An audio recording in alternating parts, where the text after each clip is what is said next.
Indo Pacific பிராந்தியத்தில் சீனாவால் ஏற்படக்கூடிய அச்சுறுத்தலை எதிர்கொள்ள அமெரிக்கா பல்வேறு இராணுவ சொத்துக்களை இந்தோ பசிபிக் பிராந்தியத்துக்கு நகர்த்த தொடங்கியுள்ளது. அந்த வகையில் அமெரிக்க மெரைன் படைப்பிரிவின் சக்கரம் பொருத்தப்பட்ட ஆம்பிபியஸ் போர் வாகனங்கள், ஆம்பிபியஸ் கம்பேட் வெஹிக்கிள்ஸ், சுருக்கமாக ACV-யின் ஒரு தொகுதி இப்போது ஜப்பானின் ஒகினாவா தீவுக்கு அனுப்பப்பட்டுள்ளது.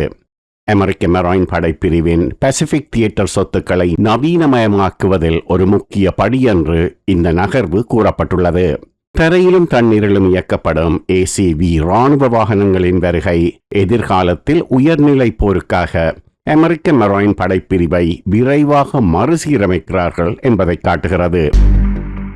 சீனாவை உள்ளடக்கிய இந்தோ பசிபிக் பகுதியில் ஒரு சாத்தியமான தீவு தரையிறக்கல் போருக்கு அமெரிக்க மெரைன் படைப்பிரிவு தயாராகி வருவதை இந்த நகர்வு வலியுறுத்துகிறது.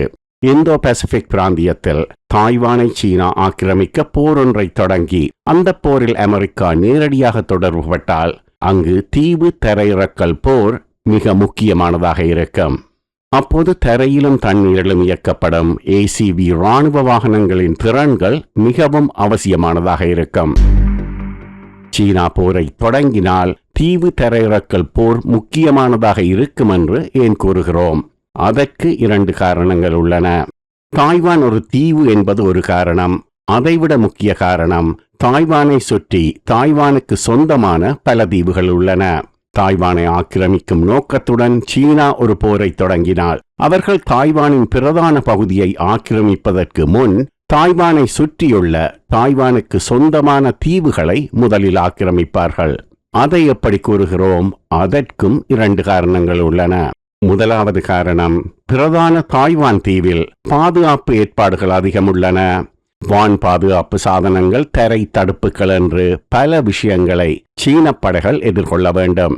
தாய்வானை சுற்றியுள்ள தாய்வானுக்கு சொந்தமான தீவுகளில் அப்படியான பாதுகாப்பு ஏற்பாடுகள் பெரிய அளவில் கிடையாது. பெரும்பாலான தீவுகளில் சிறியதாக ஒரு கடற்படை தளம் இருக்கும் அல்லது ஒரு கண்காணிப்பு தளம் இருக்கும். சில தீவுகளில் இந்த 2ம் கூட கிடையாது. அப்படியான சூழ்நிலையில் ஒரு சிறிய தரையிறக்கத்தை செய்தால் மிகச் சுலபமாக அந்த தீவுகளை ஆக்கிரமித்து விடலாம். சீனாவை பொறுத்தவரை இராணுவ பயிற்சி என்று கூறிக்கொண்டு தாய்வானின் தீவுகளுக்கு அருகே அடிக்கடி சீனாவின் தரையிறக்க கப்பல்கள் நடமாடுகின்றன. அதனால் ஒரு பயிற்சி போல தமது தரையிறக்க கப்பல்களை அந்த பகுதிக்கு அனுப்பிவிட்டு திடீரென ஆக்கிரமித்தால், ஒரு தரையிறக்கம் செய்து ஆக்கிரமிப்பு செய்தால் துரிதகதியில் அந்த தீவுகள் ஆக்கிரமிக்கப்பட்டுவிடும். அதே நேரத்தில் தாய்வானின் இறையாண்மைக்கு உட்பட்ட தீவை ஆக்கிரமித்தால் அடிப்படையில் தாய்வானை சீனா ஆக்கிரமித்து விட்டது என்றே எடுத்துக்கொள்ளப்படும்.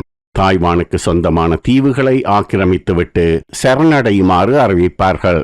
அதுதான் பொதுவான எதிர்பார்ப்பு மற்றும் நேர்த்தியான இராணுவ திட்டமிடல். காரணம், அந்த தீவுகளில் பொதுமக்கள் கிடையாது. அதனால் பொதுமக்களுக்கு அழிவு ஏதும் ஏற்பட போவதில்லை. தீவுகளில் சிறிய கடற்படை தளம் இருந்தால் அதில் அதிகபட்சம் 10 முதல் 15 பேர் மட்டுமே இருப்பார்கள். அவர்களை மிகச் சுலபமாக போர்க்கைதிகளாக்கிவிடலாம். அதே நேரத்தில் ஒரு தீவை கைப்பற்றி சரணடையுமாறு தாய்வானுக்கு அறிவிப்பது தாக்குதலுக்கு முன் கொடுக்கப்படும் முன்னெச்சரிக்கை என்று எடுத்துக்கொள்ளப்படும். ஐநா பாதுகாப்பு கவுன்சிலின் நிரந்தர அங்கத்துவ நாடான சீனா, நாம் எந்தவிதமான முன்னெச்சரிக்கையும் இல்லாமல் தாய்வான் மீது தாக்குதல் நடத்தவில்லை. தாய்வானின் மக்கள் இல்லாத ஒரு பகுதியை கைப்பற்றிய பின்னர் பொதுமக்களின் இழப்புகளை தவிர்ப்பதற்காக சரணடையுங்கள் என்று தாய்வானுக்கு எச்சரிக்கை செய்தோம். அவர்கள் கேட்கவில்லை. நாம் போரை தொடங்க வேண்டிய சூழ்நிலை ஏற்பட்டது. இப்படித்தான் சீனா ஐநா பாதுகாப்பு கவுன்சிலில் கூறும். அது முதலாவது காரணம்.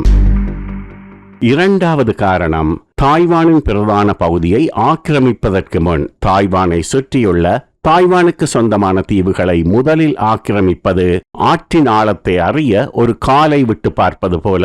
அது என்னவென்றால், தாய்வானை ஆக்கிரமித்தால் தாய்வானின் உதவிக்கு யார் வருகிறார்கள் என்று பார்ப்பது. அமெரிக்கா வருகிறதா, ஜப்பான் வருகிறதா, ஆஸ்திரேலியா வருகிறதா, அல்லது அவர்களுடன் வேறு யாராவது சேர்ந்து வருகிறார்களா என்று அதிக சேதமின்றி தெரிந்து கொள்வது. ஒருவேளை வந்துவிட்டால் அதன் பின்னர்தான் அதிக சேதம் ஏற்படும். ஆற்றில் காலை விட்டு பார்த்து ஆழம் அதிகமாக இருந்தால் இறங்காமல் விட்டு விடலாம். அந்த ஆற்றுக்குள் ஒருவேளை முதலை இருந்து காலை கவ்வினால் கால் போய்விடும், ஜாக்கிரதை. அமெரிக்காவின் BAE சிஸ்டம்ஸ் நிறுவனம் தயாரித்த ACV தரையிறக்க வாகனங்கள் ஜப்பான் ஒக்கினாவாவில் உள்ள நகா ராணுவ துறைமுகத்தில் போயிறங்கியுள்ளன.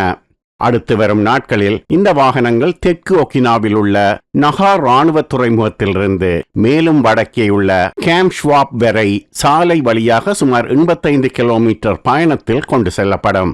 இந்த நவீனமயமாக்கப்பட்ட வாகனங்களை ஜப்பானில் உள்ள அமெரிக்க ராணுவ தளங்களுக்கு அனுப்புவது இந்தோ பசிபிக் பிராந்தியத்தில் எதிர்காலத்தில் சீனாவுடன் ஒரு போர் ஏற்பட்டால் ACV தரையிறக்க வாகனங்கள் போரில் முக்கிய பங்கு வகிக்கும் என்பதை காட்டுகிறது.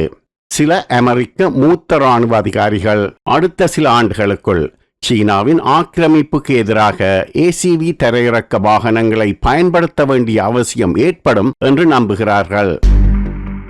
அத்தகைய போர் ஒன்று ஏற்படும் போது அமெரிக்க கடற்படையினர் தமது தரையிறக்க கப்பல்களில் ACV தரையிறக்க வாகனங்களை ஏற்றிக்கொண்டு விரைவாக தொலைதூர தீவுகளுக்கு செல்ல வேண்டியிருக்கும். தீவு தரையிறக்கல் போரில் மெரைன் படைப்பிரிவின் செயற்பாடுகள் தான் முக்கியமாக இருக்கும். இதில் கடற்படையின் பங்கு ஒப்பீட்டளவில் சிறியதாகவே இருக்கும். கடற்படைக்கும் மெரைன் படைக்கும் இடையே உள்ள வேறுபாடு, கடற்படை கடலில் மாத்திரம் செயற்படும், மெரைன் படை கடலிலும் தரையிலும் செயற்படும். கடற்படையை பொறுத்தவரை தமது தரையிறக்க கப்பல்களை தாய்வானுக்கு சொந்தமான பல்வேறு தீவுகளின் கடல் பகுதிக்கு கொண்டு போக வேண்டியிருக்கும்.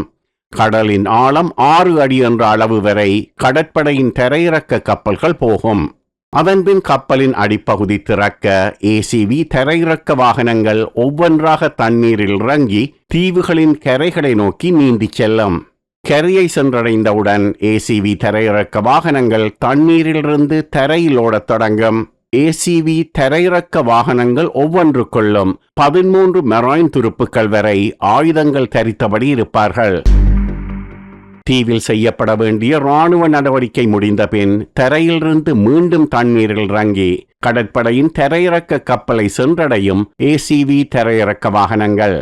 ACV தரையிறக்க வாகனங்கள் இந்த நீர் தரை நடவடிக்கையை எப்படி செய்கின்றன என்பதை முதலில் பார்த்துவிடலாம்.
இப்போது உங்களில் சிலருக்கு ஒரு கேள்வி எழலாம்.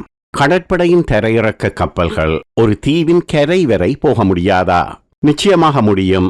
ஆனால் எதற்காக நாம் 6 அடி ஆழமுள்ள பகுதி வரை போய் அங்கே இருந்து இந்த தரையிறக்க வாகனங்களை இறக்க வேண்டும் என்று கூறுகிறோம் என்றால், தீவின் கரை வரை ஒரு தரையிறக்க கப்பல் போய் அங்கு வாகனங்களை தரையிறக்கினால் அந்த கப்பலை மீண்டும் கடலுக்குள் கொண்டு வருவதற்கு சுமார் 30 நிமிட கால அவகாசம் தேவை.